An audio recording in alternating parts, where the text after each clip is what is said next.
Continuando con el programa, señores, una buena información.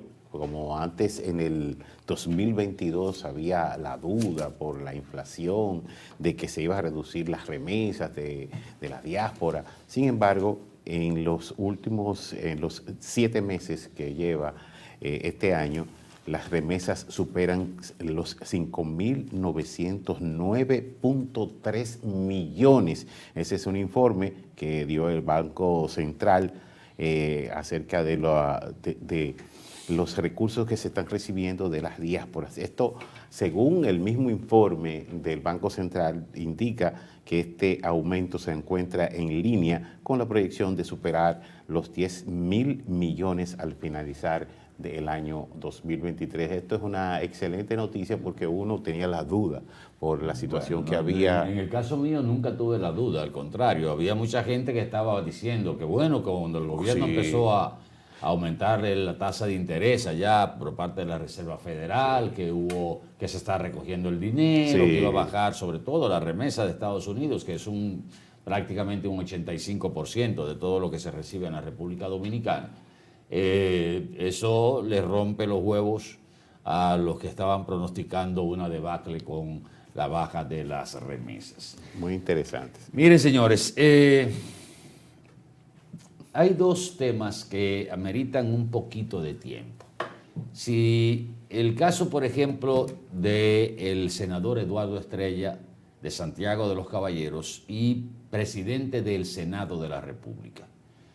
Desde que Eduardo publicó en su cuenta oficial de Twitter que no iba como presidente del Senado ni como candidato a senador, ojo, porque eso fue la interpretación que se le dio a lo que él escribió y que él apoyaría tanto a aquel que fuera o aquella que fuera seleccionada para presidir el Senado de la República como aquel o aquella que el PRM seleccionara para ser candidato a senador por Santiago de los Caballeros. Eso, de hecho, descartaba la posibilidad de que Eduardo Estrella se presentara de nuevo como candidato a senador.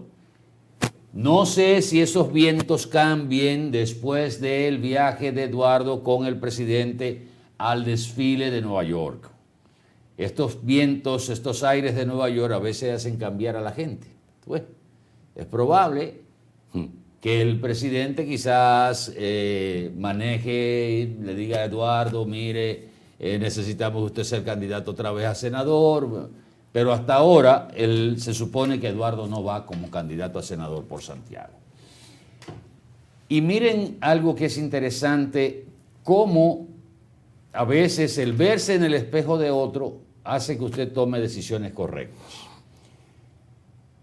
El año pasado, cuando se estaba barajando lo mismo que está haciéndose ahora para la elección del bufete directivo del Senado de la República, había una especie de rebelión de senadores del PRM que decían, bueno, ya Eduardo tiene 2 años ahí, entendemos que el PRM y el presidente Abinader ha cumplido con Eduardo en términos de reciprocar el apoyo por la alianza que los llevó a ambos a sus posiciones respectivas.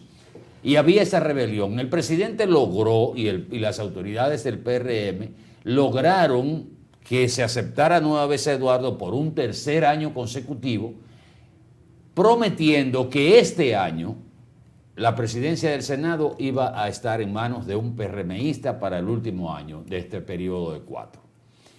Bajo ese compromiso, la bancada del PRM, que estaba insurrecta, aceptó y dijo, ok, se queda Eduardo, el año que viene uno de nosotros va a presidir el Senado de la República.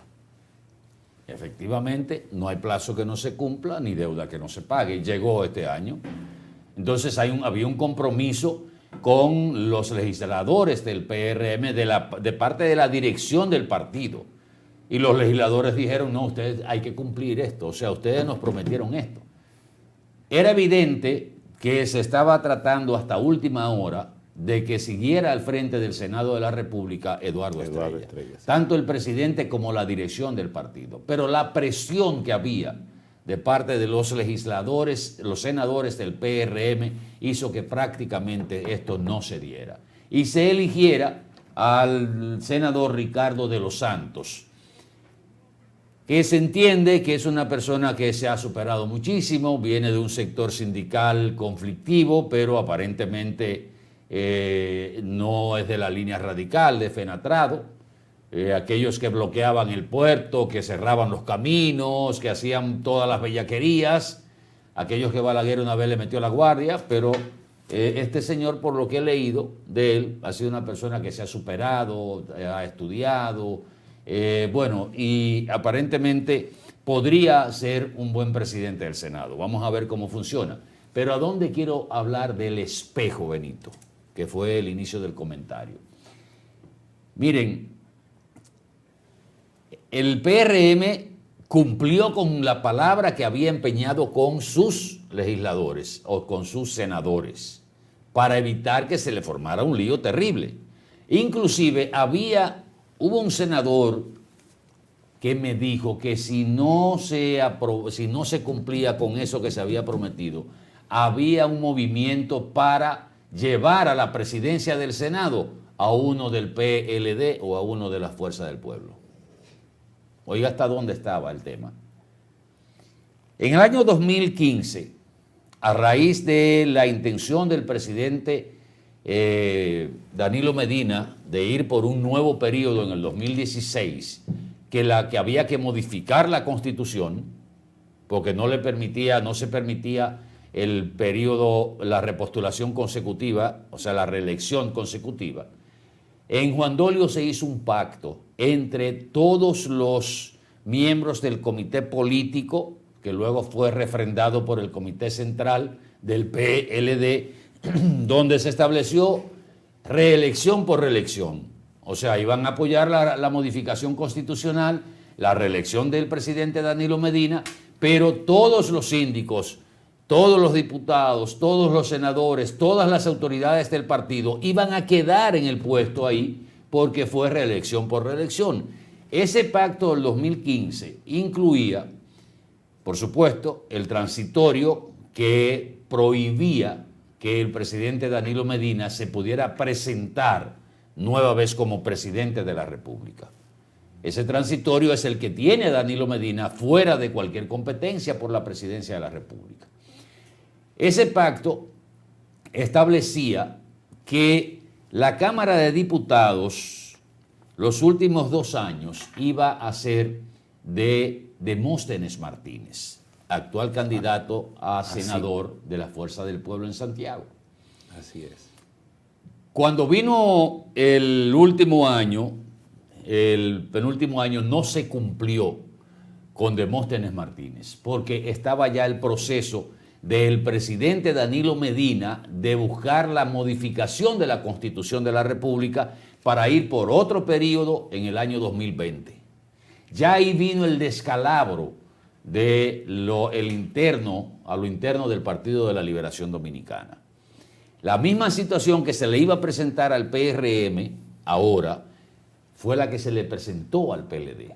Pero el presidente Danilo Medina, por encima de todo el mundo, no cumplió con ese pacto que se hizo en el 2015, pretendió no cumplir y quiso modificar la Constitución para ir en el 2020 y propició la división del PLD, lo que pudo haber sido ahora un conato de división en el Partido Revolucionario Moderno, si no cumplía con esa palabra. Por eso era la gran disyuntiva y el trabajo del lobismo que se estaba haciendo para ver cómo se combinaban, cómo se coordinaban estos dos sectores, que podía crear una crisis dentro del PRM, que fue lo que creó la crisis en el PLD.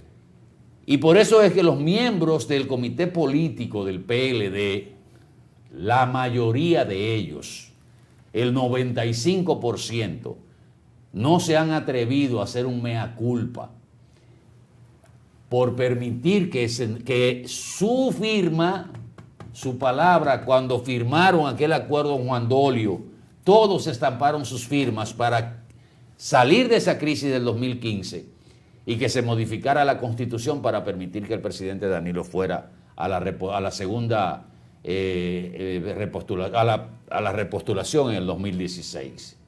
Y permitieron que el presidente Danilo Medina también jugara con el tiempo y esperara abril del año 2019 para decir que no iba, porque no pudo modificar la Constitución de la República. Y no cumplieron ninguno de los miembros del comité político del PLD. Y eso es lo que ellos tienen ahí todavía. Que eso quiere decir que el PRM se vio en ese espejo y evitó probablemente una decisión que pudo haber sido muy bien aprovechada por la oposición. Ahí está, cuando usted tiene que cumplir lo que usted promete. Y eso evitó una crisis. Ya lo sabe. Nos vamos a publicidad un momentito, regresamos en el próximo bloque. Por favor, quédese con nosotros.